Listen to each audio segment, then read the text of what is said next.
Here's how to set up parental controls on YouTube.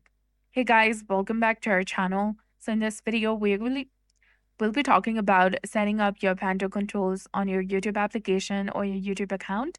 You can do this on your web browser or your phone application as well. So first, you need to go ahead and tap on this profile picture icon in the top right corner of your screen.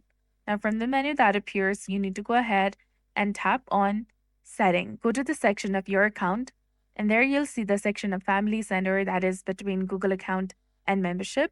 Go ahead, tap on Manage Kids Profiles and Features for Teens. This gives you the tools to connect parents, kids, and teens on YouTube. This will take you to a new browser where you can go ahead and add a YouTube Kids profile or invite your teen. If you're not a parent, you can go ahead, tap on Invite Your Parent to turn on supervision features.